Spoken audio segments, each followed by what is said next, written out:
red lights on Alright. it? Alright, can you check the other one? Alright, it's heavy. Whoa. This hand has to go up here. Oh, look how big this truck is. That's called the bail. Pull that back. Water will come on. We have water. Just go ahead and pull back. We won't really have any All water. those buttons? Oh, there it goes. They need to communicate up there. There's no wire coming. Dad, you know there's parachutes. There's parachutes? What? I don't think so. I think those are medical bags for helping to take care of people. Okay, look at mommy. Oh, such a pretty smile. Okay, I can go slower.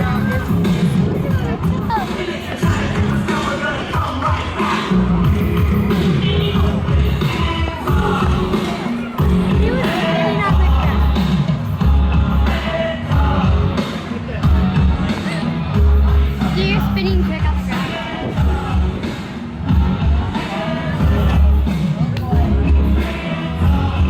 Whoa. How old are you? Boys? How old are you? 5. 6. 2. Almost 3.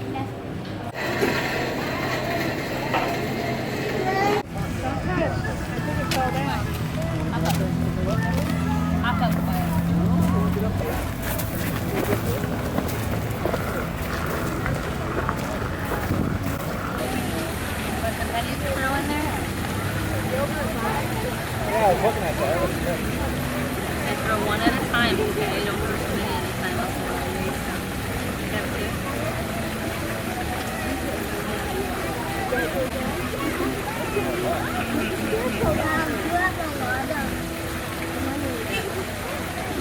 One at a time, okay?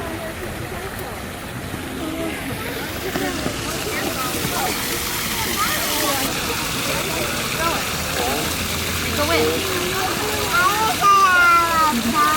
You wish to have a pony?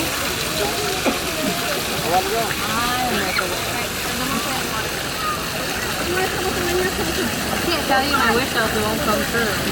Good afternoon, actually almost evening. It is Sunday and we are on our way to go get my hair cut. I actually was gonna get my hair cut on Wednesday, but the appointment changed to today and I'm freaking out just a little bit because I made the appointment in the first place because I'm planning on chopping off all of my hair. I shouldn't say all of my hair because all of my hair would be really drastic, but I'm planning on going shorter. I didn't tell you guys this, but I think it was like a month ago, I actually cut off 5 inches, which I didn't post anything anywhere and nobody seemed to notice because I've been wearing my hair up in a ponytail most days.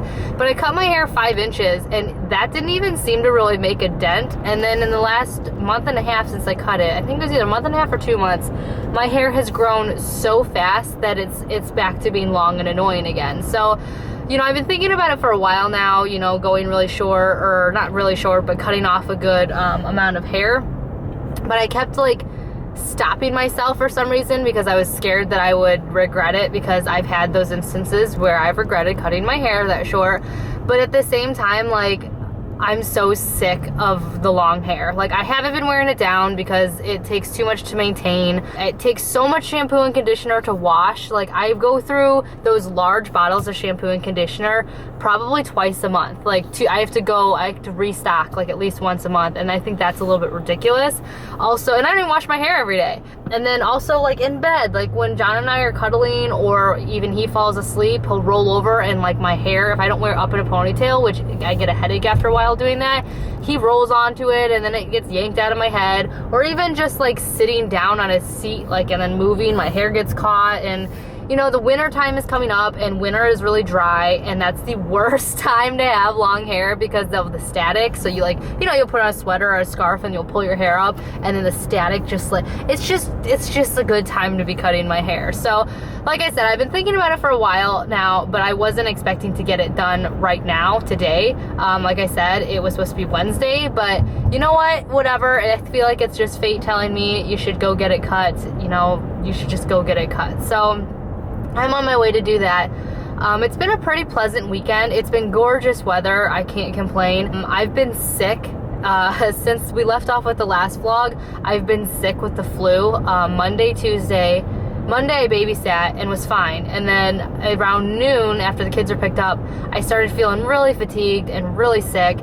So John was like, go to bed, I'm home, go to bed. So I went to bed and I slept for like 13-14 hours. The next morning I woke up hallucinating. Like, John said that I was like having these weird conversations with him, and I was moaning and groaning in pain, and I remember not talking to him, but I remember not being able to wake myself up. Like, I was stuck in some weird dream where I was building like old buildings in the colonial times, and I was making shotguns out of like steel and all this. Like, it was the weirdest thing. It was so vivid, and I could like, John said I was moving around the bed like I was actually doing these actions. So I was hallucinating like hardcore, and I had a really high fever and stuff, and it took John took the day off so that he could stay home with Kaya and take care of me, but I was out for like most of the day, and then for the rest of the day I was in and out of consciousness and sleep. So that was Tuesday. Wednesday I was still sick. John had to go back to work though, so I had to take care of Kaya and get Wyatt. He came home in time to pick Wyatt up from school, so it's pretty low-key. Kaya was kind of a little bit sick with a cold too, so we kind of hung out in bed and cuddled. And then Thursday I started finally feeling better, not 100%, but enough where I could get out of the house. So I took Kaya out to lunch, and we went to Target, and then I went and picked up Wyatt from school, and then after that I was like, I'm not 100% again, so I fell back asleep. Like, the flu, I've been doing some research on the flu, and apparently it takes a while to like get your energy back after it sucks all of it out of you. So Thursday was pretty low-key, and then Friday night I kind of was low-key because John had planned out a date night for us.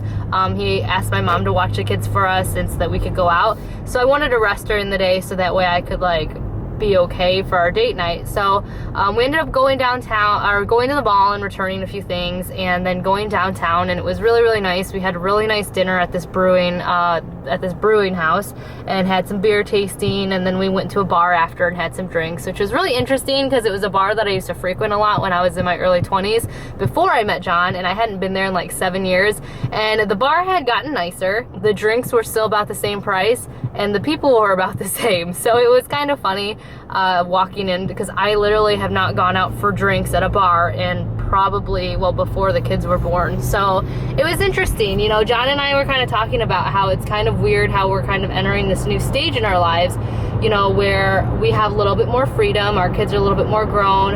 I'm more mature and, don't have the same self-esteem issues or insecurities or drama in my life, and he's more settled as a person, because he's not a bachelor anymore, he's not a newlywed anymore, and he's not a new father anymore. Like, it's just weird. Like, I feel like this happens every year. I feel like around my birthday, I always have these like epiphanies, or not epiphanies, but I feel like John and I have these just moments where we come together and have long conversations about how great our lives have become in all the changes in the last year. So I think that's part of what spurred on too why I want to make this huge change to my hair, because we've had so many new things going on in our lives that I want to make this change. So I went into my closet and I cleared out some designer bags, and I went through my makeup and cleared out some makeup, and I went through my shoes and I cleared out some shoes, and I went through my clothes and I donated a bunch of clothes, and I'm selling some stuff on Facebook. Like, I'm ready to have a change. I'm ready, like, in with the new, out with the old, that kind of thing. Yeah, so that's kind of what we did for the week. Yesterday, as you saw, we went to our local outdoor mall because they were having these like tractors and helicopters and trucks and stuff for the kids to like climb on, which was fun.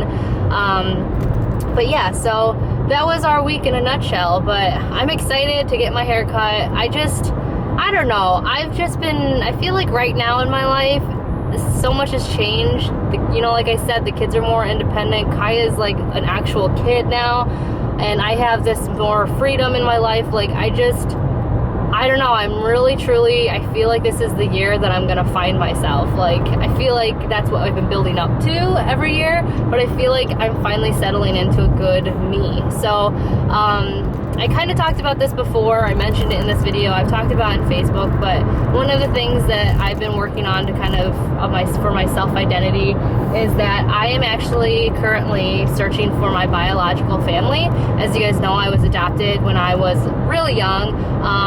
Over the almost 29 years of my life, I've been kind of finding out new facts about my life. Like, you know, first I thought I was like 6 or 8 months when I was adopted, and then like a few years ago, my mom told me that no, I was actually 18 months when I came to the States, which if you have an 18-month-old, that's like, holy cow, because 18 months old, they're walking, they're saying some words, they understand you, they remember people, you know, that kind of thing. So that was kind of a weird shock to my system, but it made a lot of sense because sometimes I say things and John says the tone of my voice or the way that I pronounce certain words when I get heated up or I'm angry or start yelling, I sound like I'm trying to speak Korean, he says. So that kind of makes sense now. But anyway, so I've been kind of finding out all these weird little things lately, and I took the big leap of faith to kind of start my journey last month after my mom gave me my adoption folder, which I had never seen before. And I kind of, over my whole existence, kind of I never wanted to really look for my biological parents because I kind of felt like, what was the need to? I didn't feel like I needed to find the people who had abandoned me and left me and whatever. But then after I looked through my adoption papers, I read a bunch of stuff from the social worker about how I was left outside of an orphanage, wrapped up in a blanket, and it said what I was wearing, and it said, you know, kind of my behavior and what I look like and all of that. And it said that I actually, when I was around the orphanage, in the notes, it said that I was saying mommy or mama in Korean.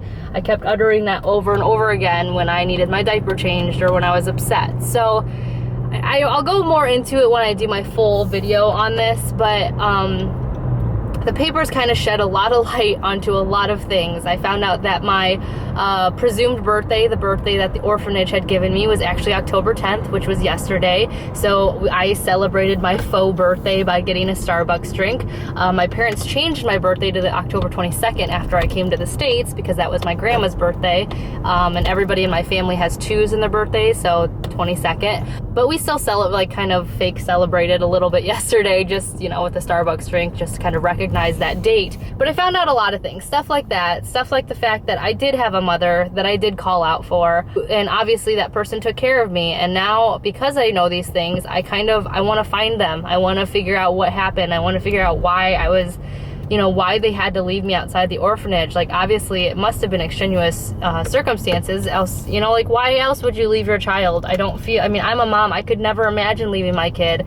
Even when I was a teen mom and adoption was an option for me, I couldn't do it. I knew that Ava probably would have had an easier life not having a split family, but I couldn't give her up. I just couldn't do it. So I want to find her, and I want to figure out what happened there. I also found out the meaning of the Korean name that they gave me, which is kind of cool. It's actually my middle name, which the beginning of it means hopeful, and the last part of it means lotus, which I thought was really fitting because I found this out 2 days after, or I think a week after I'd gotten my lotus tattoo on my ankle. So I thought that was really cool that now, like, not only did I get the lotus for my own reasons, but now it also is there as a symbol of my Korean name. So yeah, so I found out a lot of things, and it was a really emotional time. John and I had a few nights where I just cried and I sobbed, and I'm gonna start crying again. And I sobbed and I sobbed, because it was just all these things that I was finding out now in my late 20s that I never knew, and all these hard feelings I had inside me about kind of being resentful of the woman who let me go and all this other stuff. Like, and I don't know how to explain it, but it was just a very emotional few days. So now I'm on this kind of like self-discovery thing. I posted something on Facebook about it. I also contacted a bunch of orphanages. I contacted so many different people. I've emailed. It takes a long time after you send out an email because of what feels like, you know, 2 years. Actually, it's only like 2 weeks. But I finally contacted the orphanage, or got a hold of the orphanage that did my, or not orphanage, but the adoption agency that handled my case, and they responded back to me. So all I have to do is send my driver's license and fill out a few papers to have my documents released to me. So then maybe I can find out some more facts. But I'm terrified that I'm gonna fill out all this stuff and they're gonna send me my documents and it's not gonna tell me any more than I already know. But yeah, but I'm taking the steps. So that was a big thing for me this last few months, is that I made the conscious decision and efforts, and I've started this journey of searching for them. But I'm really excited. I'm really hopeful. But again, I don't want to get my hopes up, because I think I'll be really crushed if I can't find what I'm looking for, unfortunately. So I'm gonna do that. I'm gonna also do the 23andMe, which is a genetic testing where you swab and then you send it back, and then they put you in this database to hopefully find biological relatives. So I'm gonna do that. But yeah, I thought the Lotus thing was just really, I just thought it was really cool. So now I have that Lotus on me forever, and that's, you know, my name. So I thought that was really neat. I actually last night late at night, because shopping late at night's what I do. I actually have been really good about not shopping lately, because John and I are trying to save money for our new house. But I was online last night and I was on Etsy. I've been wanting some layering necklaces for a while now. I've been wearing this Kelly necklace like every day nonstop since Lisa gave it to me. But I've been wanting a layering necklace. So I found 2 necklaces that I loved, and it just worked out that they were very meaningful to me as well. The first one is an opal pendant. It's about like this big, and I got it in an 18-inch length, so it'll hang, this is 16 inches, so it'll hang a little bit lower than that. So I got an opal pendant because the opal is one of October's birthstones, which October is, well, presumed my birthday month as of right now. And then I also got a lotus, peaceful lotus pendant as well. It's really pretty. I don't know how to explain it. I'd have to show you it, but I got that in a 16-inch. So the lotus will hang here and the opal will hang a little bit lower. Well, it wasn't until after I ordered it and I was doing some more research on opals, about their symbols or what they symbolize and all of that, that I found out that the opal actually symbolizes hope. So it was almost like I started like getting really emotional last night after I had paid through PayPal, because it was just so neat that like now I'll have a double necklace. You know, I'll have the lotus and then I'll have the opal that means hope, which again, my middle name is Hopeful Lotus in Korean, so I'll have the hope and the lotus. So I don't know, I'm such a corny like sack of corniness right now, because just, I don't know, like I said, these last few months have been really emotional for me, and usually I go into my birthday month kind of dreading it, because again, after I found out that October 22nd wasn't my real birthday when I was a teenager, it kind of lost meaning for me. It kind of was like, well, why are we celebrating this day that it's not even my birthday? You know, it's just one more thing that I kind of felt like was just a loss of my identity. So I've never, like I said, I kind of always entered October as a kind of sad part of time for me. But now, you know, with Kaya's birthday being on the 19th and me finding all these new things out about me and kind of finally learning something about myself, I don't know, October's become more meaningful for me now. So that's about it, and that's what's been going on. Again, I'm gonna make an adoption video and kind of the steps that I've been taking and how I've been feeling and reading over my files to you guys. But every single time I sit down and I turn on the camera, I start crying, and I can't handle it. Like the emotions are too much that I just can't handle it. So hopefully soon I'll be able to do that for you, but there's a little snippet of kind of what's been going on and how I've been like handling stuff. But anyways, I'm about to go make some changes to my hair, say goodbye to all of this nonsense. I don't think YouTube's ever seen me with shorter hair. Like I think the shortest of my hair has always been pretty long since I started vlogging, but time for some changes.